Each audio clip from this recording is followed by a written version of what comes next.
This is your morning in 8 minutes. This morning, the TBI needs your help finding this man. A silver alert now issued for Earl Eugene Foster out of Harriman.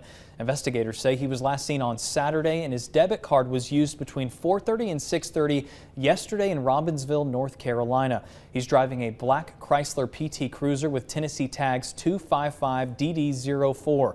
Officials say he has a medical condition that might impair his ability to get back home safely. If you see him or his car, please call police immediately. And right now, Sevierville police are looking for a shooting suspect. This happened just outside the Bluffs restaurant early Sunday morning. 10 minutes after the shooting, police say they pulled over a vehicle on Gist Creek Road near Highway 66. Inside, they found a man shot along with 3 other people. The injured man, Christopher Martin, was charged with reckless endangerment of a firearm after finding a handgun inside the car. Police continue to search for an additional suspect who they believe is involved. A Knoxville man is facing charges after crashing into a KPD cruiser. Police say Raul Gonzalez crashed into a cruiser that was parked on I-40 East near the Level Road exit. Officers and firefighters were working an unrelated crash at the time. No one was in the cruiser. Gonzalez is facing DUI and other charges. No injuries were reported.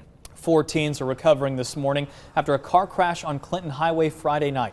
Investigators say 3 girls were riding in a Volkswagen Jetta on West Beaver Creek Road. They were trying to turn onto the highway when they were hit by a teen boy driving an Infiniti.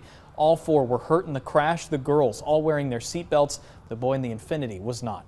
And this morning, Anderson County deputies will be at Clinton High School following rumors of a potential walkout by students. This comes after claims of an alleged assault inside a school bathroom earlier this year.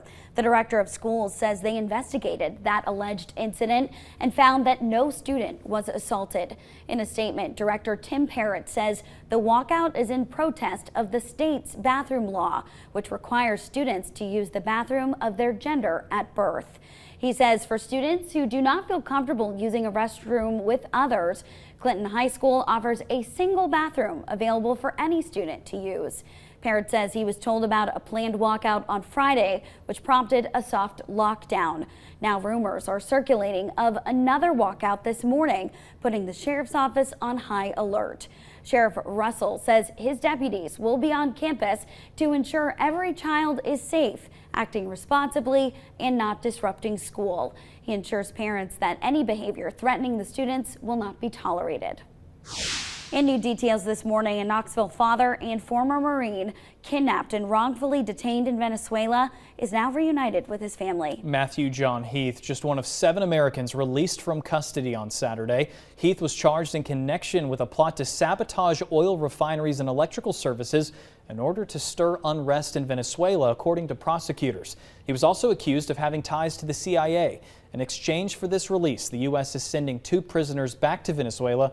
Heath's family reunited with him last night in Texas. They've set up a GoFundMe to help get him back on his feet. We've got a link to that if you want to help inside the WVLT News app. And officials now say Hurricane Ian has killed at least 80 people in Florida, and that number could grow as crews continue to go door to door in hard-hit areas along the state's Gulf Coast. President Joe Biden will begin his tour of the damage today in Puerto Rico, then will head to Florida on Wednesday. Hundreds of thousands in the state are without power. Officials say it could be months before power is fully restored. In some parts of Florida, flooding is getting worse. The St. Johns River in Seminole County keeps rising. Those nearby need boats to get to their homes. Our company, Gray Television, is teaming up to support those affected by Hurricane Ian. You can help people in Florida by donating to the Salvation Army. Just text STORM to 51555 or visit the Salvation Army website to donate. All proceeds from the fundraiser will go directly to relief efforts in the aftermath of Hurricane Ian. New this morning, if you live in Oak Ridge, today starts the citywide household trash pickup. This means any garbage, old appliances, small remodeling materials, all can be picked up. You should place all your trash and other materials near the curb of the street. You are asked to bag as many items as possible. City officials are asking that all of your materials be in place by 7:30 this morning, so you need to act quick.